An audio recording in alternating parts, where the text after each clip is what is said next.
வணக்கம், வாழ்க வளமுடன். என்னோட பேர் ராஜபோதி, நிறுவனம் மற்றும் பயிற்றுனர், ரேடியன் ஐஏஎஸ் அகாடமி. இப்போ நிறைய பேர் மனதில் ஓடிக்கிட்டு இருக்கிறது வந்து பார்த்தீங்கன்னா, இந்த குரூப் 2A இந்த 2022 ப்ரிலிம்ஸ் ரிசல்ட் எப்போ? ஏன்னா கிட்டத்தட்ட 100 நாட்களுக்கு மேலே ஆகிவிட்டது.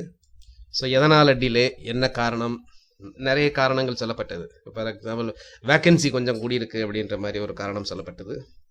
அதுக்கப்புறம் இந்த காமெண்ட்ஸில் நீங்கள் பார்த்தீங்க அப்படின்னா, நிறைய பேர் வந்து பார்த்தீங்க அப்படின்னா, நம்ம வீடியோலேயே வந்து பார்த்தீங்கன்னா செப்டம்பர் 2 அப்படின்னு சொல்லியிருந்தாங்க. செப்டம்பர் 2 ரிசல்ட்ஸ் அப்படின்றாங்க. அது என்ன செப்டம்பர் 2 அப்படிங்கிறத பார்த்தீங்க அப்படின்னா, அது வெள்ளிக்கிழமை. போன தடவை வெள்ளிக்கிழமை மிஸ் பண்ணிட்டோம். ஸோ இந்த வெள்ளிக்கிழமை அப்படின்ற மாதிரி இருந்தது. சரின்ட்டு இன்றைக்கி ஆஸ்பிரன்ஸ் வந்து ஃபோன் பண்ணி கேட்டிருக்கிறாங்க. ஸோ இன்றைக்கி ஒரு 2 ஆஸ்பிரன்ஸ் ஃபோன் பண்ணி கேட்டிருக்காங்க. 2 பேர்த்துடையுமே என்ன சொல்லியிருக்கிறாங்க அப்படின்னா, டிஎன்பிஎஸ்சியில் வந்து நாளைக்கு ரிசல்ட்ஸ் கிடையாது, பட் ரிசல்ட்ஸ் எப்போ வரும் அப்படிங்கிற அந்த அப்டேட்ஸ் வந்து நாளைக்கு கொடுப்போம் அப்படின்னு சொல்லியிருக்கிறாங்க. இது அஸ் யூஷுவல் தான், ஒவ்வொரு மந்த்துமே சொல்லிட்டு இருக்காங்களே. அடுத்த மாதம் யூஸ்வலாக அந்த மாதம் முடியறதுக்குள்ளே கொடுப்பாங்க. இந்த விட முடிஞ்சு நாளைக்கு கொடுக்குறதா சொல்லியிருக்கிறாங்க.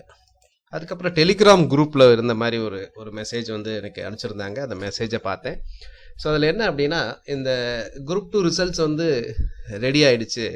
கிட்டத்தட்ட 60,000 பேர் எடுத்திருக்கிறாங்க. அந்த 60,000 பேரில் வந்து 42,000 பேர் பெண்கள் வர்றாங்க அப்படின்ற மாதிரி ஒரு தகவல் வந்து சமூக வலைத்தளங்களில் இருந்தது.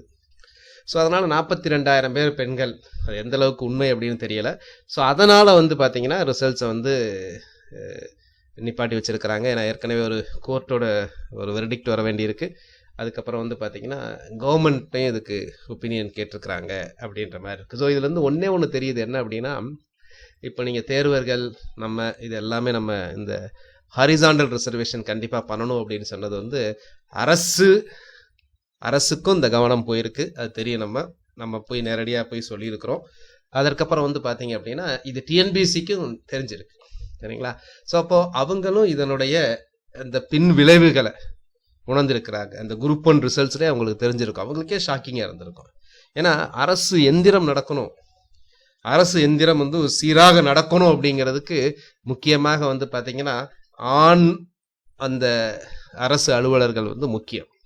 ஸோ இதற்காக பெண் அரசு அலுவலர்கள் வந்து நல்ல, இப்போ ஃபார் எக்ஸாம்பிள் சில சமயம் நிறைய நீங்கள் ஏஎஸ்ஓ போன்ற டிபார்ட்மெண்ட்லாம் நீங்கள் பார்த்தீங்க அப்படின்னா, செக்ரட்டரியேட் போன்ற டிபார்ட்மெண்ட்லாம் நீங்கள் பார்த்தீங்க அப்படின்னா, ஈவன் இங்கேயே நிறைய துறைகளில் நீங்கள் பார்த்தீங்க அப்படின்னா, இரவு சில சமயத்தில் வந்து நெடுநேரம் பணி செய்ய வேண்டி வரும். அதில் வந்து பெண்களை வச்சு வேலை வாங்குறது கஷ்டம். அதற்கப்புறம் சனிக்கிழமை வர வேண்டி வரும். நீங்கள் பாருங்கள், செக்ரட்டரியேட்டில் ஞாயிற்றுக்கிழமை கூட வேலை பார்ப்பாங்க. அது மாதிரி மற்ற துறைகளில், ரெவன்யூ டிபார்ட்மெண்ட் மட்டும் கிடையாது, மற்ற துறைகள்லையுமே இங்கே நிறைய பேர் வெளியில் பண்ணிகிட்டு இருக்காங்க. செக்ரட்டரியேட்டை தவிர மாவட்டங்களில் இருக்கக்கூடிய அலுவலகத்திலையும் பண்ணிகிட்டு இருக்காங்க. ஸோ அந்த மாதிரி ஜாப்ஸ் எல்லாம் நீங்கள் பார்த்தீங்க அப்படின்னா, அதெல்லாம் வந்து பார்த்தீங்கன்னா நிறைய நேரத்தில் நீங்கள் வந்து பெண்களை அந்த மாதிரி கட்டாயப்படுத்த முடியாது, பெண்களை அந்த மாதிரி வேலை பார்க்க முடியாது, சரிங்களா? ஸோ ஆண்கள் வந்து பார்த்திங்கன்னா அது மட்டும் இல்லை, நிறைய இடத்துக்கு இப்போ லீவில் போகிறாங்க அப்படிங்கும்போது வந்து பார்த்திங்கன்னா சிலது ஆண் தேர்வர்கள் வந்து அதெல்லாம் சேர்ந்து வேலை பார்க்க வேண்டி வரும்.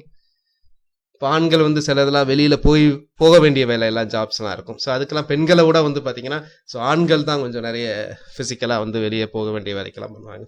ஸோ இதனால் அரசு தரப்புலையும் இதனால் ஏற்படக்கூடிய பின் விளைவுகளை ஆராய்ஞ்சு வச்சிருக்கிறாங்க. ஸோ அதனால் வந்து பார்த்திங்கன்னா இதற்கெல்லாம் ஒரு நல்ல முடிவு வரும். ஸோ அதனால் நம்ம டிலே ஆகுதுன்னு யாரும் தேர்வர்கள் வருத்தப்பட வேண்டாம். யாரையும் பாதிக்காத வண்ணம் ஒரு நல்ல முடிவு கிட்டட்டும். நன்றி.